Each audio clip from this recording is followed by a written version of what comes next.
Quran mengatakan wa absyiru bil jannatil lati kuntum tuadun, surga yang dijanjikan sekarang juga aku akan berikan padamu andai kamu bebas dari rasa takut dan rasa sedih. Makanya saya waktu mau membebaskan rasa takut saya cari dulu alamatnya. Begitu tahu alamatnya saya kejar dia. Makanya saya gampang sekali karena rasa takut itu alamatnya sudah ketemu oleh saya. Ternyata terjauh di dia. Mari kita buktikan. Karena saya sudah bilang ngaji dengan saya itu pakai bukti, ya. Karena saya nggak mau ngaji omong kosong. Nah, mari kita lihat sekarang. Jadi ulangi dulu. Pengen surga? Jawab dulu dong. Pengen surga? Syaratnya apa? 1, jangan takut. 2, jangan sedih. Itu aja syaratnya. Jadi kalau ada orang bilang surga itu syaratnya kudu iya kudu itu, bohong. Bohong. Karena Quran mengatakan wa absyiru bil jannatil lati kuntum tuadun, surga yang dijanjikan sekarang juga aku akan berikan kepadamu andai kamu bebas dari rasa takut dan rasa sedih. Sekali lagi, kapan kita takut? Kalau pikiran membawa kita ke masa depan. Kapan kita sedih? Kalau pikiran kita membawa ke masa lalu. Makanya hadir saja di sini saat ini sekarang ta surga teh. Hese ngaji surga tiba heula teu apal-apal. Jaga deui surga teh, jaga deui. Surga mah ayeuna. Syaratnya cuma 2, tidak takut dan tidak sedih. Nah, sekarang gimana caranya supaya kita tidak takut? Gimana caranya supaya kita tidak sedih? Paham ya? Caranya sederhana. Selalu membawa pikiran kita ke sini, saat ini, sekarang. Makanya masa depan itu tidak ada. Besok itu tidak ada. Buktinya apa? Naik angkot. Ada tulisan, hari ini bayar, besok gratis. Isuk naik angkot deui. Bayar ente. Tuh. Kan isuk teh eueuh. Supir angkot ditanya, "Nah, Pak bayar?" "Kan hari ini." "Oh, berarti gratisnya besok." "Iya, besok." "Besok naik angkot deui." "Nah, Pak bayar?" "Kan ayeuna mah. Ayeuna. Isuk gratis mah." Betul. Gitu aja. Cuman kita nggak pernah belajar, ya. Oke. Lanjut sekarang. Nah, sekarang kita tanya Quran. Kata Quran seperti apa? Yuk kita lihat. Kata Quran, kan saya tadi kasih judul nih kajian hari ini. Apa judulnya? Neraka yang paling besar adalah menjadi tawanan dari rasa takut. Betul? Nah, jadi bukan neraka kecil lagi kalau kita dipenjara oleh rasa takut. Itu neraka yang paling besar. Nah, sekarang kita bahas dulu apa neraka itu. Kata Quran surat Hud, ini sering saya bahas. Adapun orang-orang yang celaka. Siapa yang celaka itu? Tadi yang selalu takut, yang selalu sedih, cilaka eta teh. Cilaka ku pola sorangan. Karena takut maka dia akan menarik yang menakutkan datang. Karena sedih dia akan menarik kesedihan datang. Itu namanya like attracts like. Yang serupa menarik yang serupa. Maka Allah mengatakan, adapun orang-orang yang celaka maka tempatnya adalah neraka. Di dalamnya mereka masih menarik dan mengeluarkan nafas. Jelas sekarang neraka teh di sini. Pada saat kita masih menarik dan mengeluarkan nafas. Apakah Bapak Ibu sekarang menarik nafas? Mengeluarkan nafas? Di mana? Kan di sini. Kapan? Ketika masih hidup. Ini ayatnya jelas kok. Fa ammal ladina syaqu fa finnar lahum fiha zafirun wa sahihun. Khalidina fiha. Nah, ini yang mau saya bahas. Kenapa ada kata-kata mereka kekal di dalamnya? Ah, ini harus jelas. Ayo lihat saya semuanya. Pikiran memikirkan yang negatif. Misalnya, contoh saja, memikirkan yang negatif. Yang paling gampang, yang paling gampang. Suami sedang kerja. Kerja kan? Kerja. Tiba-tiba pikiran memikirkan suami itu tidak sedang kerja, tetapi sedang melakukan sesuatu yang tidak diinginkan. Siapa yang menciptakan itu? Pikiran. Apakah kenyataannya suami begitu? Belum tentu. Yang pasti pikiran sudah ngasih energi seperti itu. Perasaan jadi enak? Gak enak. Apakah yang menyebabkan perasaan tidak enak itu suami melakukan sesuatu? Bukan kan? Jelas pikiranmu. Tiba-tiba ngamuk di telepon. Jika jelema edan, jojolan ngamuk. Padahal suaminya sedang mencari nafkah. Pika sebelen itu.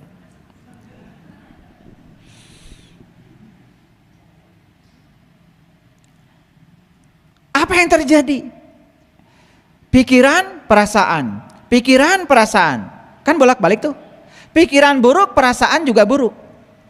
Perasaan buruk, pikiran juga buruk. Karena menurut riset, pikiran dan perasaan itu hubungannya timbal balik. Nah, apa yang terjadi? Begitu pikiran negatif, perasaan negatif, hasilnya negatif. Nah, yang negatif ini akan menciptakan pikiran negatif lagi enggak? Akan menciptakan pikiran negatif lagi. Akan menciptakan perasaan lebih negatif lagi. Kejadiannya lebih negatif lagi. Jadi terus itu namanya kholidina fiha. Itu yang disebut dengan abadi. Kan selama ini mah kita teh ari ngerti abadi teh bukan begitu. Mun urang geus asup ka neraka cenah dibeuleum tah ku Allah. Dendaman tah Allah. Moal kaluar deui cenah. Kholidina fiha. Saneng-neng cenah di jero piraku. Pemadam kebakaran wae anu kabeuleum dijahit. Ya Allah cenah. Melem hamba yang dicintaina saneng-neng. Hayang gaduh Allah gitu. Allah saya enggak gitu.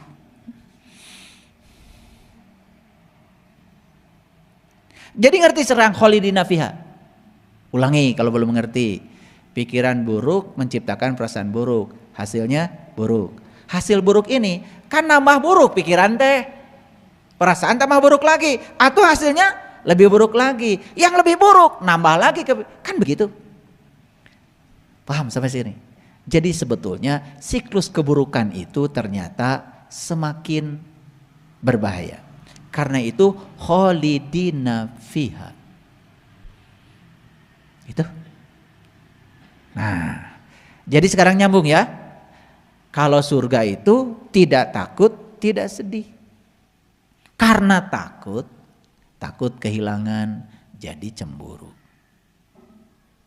Takut kehilangan jadi posesif. Takut kehilangan jadi sieun. Betul nggak? Kan sebetulnya itu neraka semua. Itu tuh semua ilusi pikiran sebetulnya. Kenyataannya kan tidak begitu. Ngartos ya teh. Bisi we. Menteng ngarti saya udah gede saya stop aja ngaji. Ya. Segitu sudah jelas masih teu ngarti kene. Saya yang bingung. Gitu. Baik.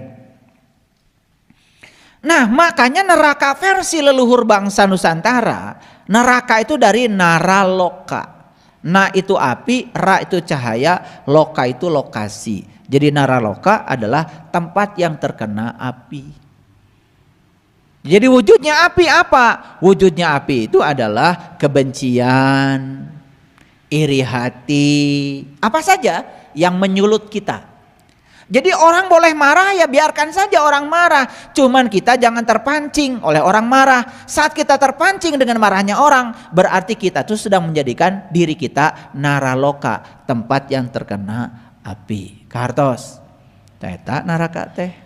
Jelas kan? Itu. Jadi neraka itu adalah tubuh kita saat kesadaran kita rendah. Jadi neraka itu adalah tubuh kita akibat kesadaran kita rendah, maka akibat dari kesadaran rendah manusia menderita. Itu yang disebut dengan fa'ammal ladina syaku, cilaka. Jadi cilakanya kita itu karena kesadaran rendah. Paham ya? Jadi kalau begitu gimana caranya supaya nggak cilaka? Ditingkatkan kesadarannya. Gitu. Nah, lanjut kalau gitu. Sekarang kita lihat. Nah, kalau tadi neraka versi para leluhur. Tadi neraka versi kitab suci, Al-Qur'an. Kan sama gitu-gitu juga. Betul? Oke. Baik. Sekarang supaya kelihatan agak saintifik, saya menggunakan sedikit referensi. Saya mengambil ya hasil risetnya David Hawkins. Ini saya ambil dari buku judulnya Letting Go. Letting Go itu artinya pasrah. Ya, yang pernah membaca mungkin nyambung dengan pembicaraan saya. Ternyata di bukunya David Hawkins itu ada yang namanya skala emosi. Jadi skala emosi itu dari nilainya 20, 50 sampai skala emosi yang nilainya 1000 atau di atas 700 itu. Kalau sudah di atas 700 itu sudah masuk kelompok pencerahan itu. Di bawah 200 itu disebut dengan reptilian. Di atas 200 disebut the wisdom. Jadi kita cek. Di bawah reptilian itu ada satu skala namanya ketakutan. Ketakutan itu nilainya 100. Masih jauh sampai mencapai 1000. Ini dalam skala emosi David Hawkins. Kalian gak usah tanya sama saya gimana risetnya, karena saya panjang. Perlu 4 SKS menjelaskannya. Karena risetnya itu tidak menggunakan psikologi. Risetnya menggunakan fisika. Menggunakan yang disebut dengan tension. Yaitu tegangan. Jadi ketegangan otot yang diukur.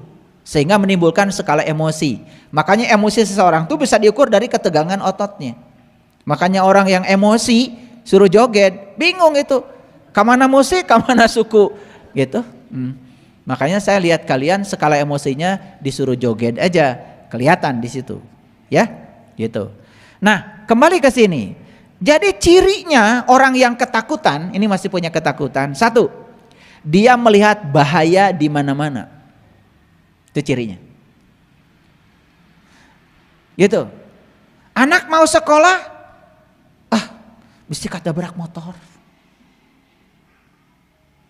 Suami mau kerja, ulah pah di bumi weh, bilih kehujanan. Jadi di mana-mana tuh yang dia lihat tuh bahaya aja itu. Ini ciri orang takut. Masih begitu nggak kita? Lamun masih kene, berarti 100 nilainya. Ya 100 tinu 1000, awas ya. 100 dari 1000, bukan 100 nilai 100. Ini skala emosi. Jadi orang yang masih takut itu cirinya apa? Melihat bahaya di mana-mana. Makanya ketika dia melihat bahaya di mana-mana, dia sedang bikin apa? Neraka bukan? Makanya takut itu neraka yang paling besar.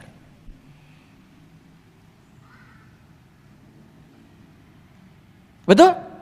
Makanya menggunakan konsep nu penting mah urang mah ngariung. Dahar teu dahar ngariung. Nah ini sebetulnya konsep ketakutan. Anak kehujanan ya biarkan saja merasakan hujan. Dah hujan mah cai. Mun hujanna batu tah ulah. Cai keneh mah teu nanaon. Ngerti maksud saya? Kenapa takut? Lalu pikiran kan suka kemana-mana, bisi asup angin, macam-macam. Betul? Nah, jadi ciri orang yang ketakutan itu dia melihat bahaya di mana-mana. Nah, kalau kita melihat bahaya di mana-mana, coba, berarti pikiran sedang menarik apa? Menarik bahaya, bukan? Jadi kalau segala sesuatu terjadi dalam hidupan kita, karena kita yang menariknya, kita lihat bahaya di mana-mana, makan bahaya wae setan mah. Betul? Makanya kalau ngomong tuh bahaya, bahaya, kan gitu. Gitu. Yang kedua, berusaha untuk menghindar. Orang yang takut itu berusaha menghindar. Coba, orang yang takut gagal, ajak bisnis, dia akan menghindar. Selalu menghindar. Dan yang ketiga, defensif. Defensif. Selalu menggunakan alat pertahanan. Dia mencari-cari alasan untuk tidak berbuat. Hanya memasangkan telinga saja, orang lain mau bicara udah gak mau. Maka orang yang defensif coba ajak seminar. Seminar ini, saya mah udah tahu. Seminar ini, saya mah sudah tahu coba. Makanya gak maju-maju. Dia bikin neraka untuk dirinya sendiri. Defensif. Diajak pola hidup sehat, pirak itu. Defensif. Tidak pernah ofensif. Tidak pernah ofensif. Kalau diajak itu, kita olahraga yuk biar sehat. Ayo, gitu. Selalu defensif. Mencari cara untuk tidak berbuat. Paham? Ini kayaknya ciri-cirinya ada pada kita semua. Pada kalian maksudnya. Yang keempat, sibuk dengan masalah keamanan.